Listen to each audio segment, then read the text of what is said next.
આમ કરજે. આપણે રેસીપી બનાવવા માટે પહેલા શું કરવાનું? ચાલો આવું બતાવો. પહેલા નીચેથી એક પાર્લેજીનું 10 વાળું પેકેટ લાવવાનું. પછી આપણે રેસીપી બનાવવા માટે શું કરીએ? રેસીપી બનાવવા માટે શું કરવાનું? આવ ચાલો બતાવું. આપણે પહેલા કિરાના સ્ટોરથી એક 10 વાળું પાર્લેજીનું પેકેટ લાવવાનું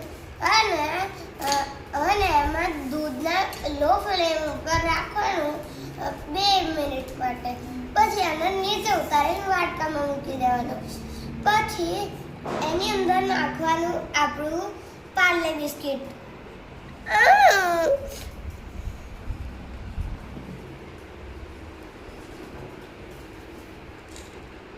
ને એની અંદર મિક્સ કરવાનું. પછી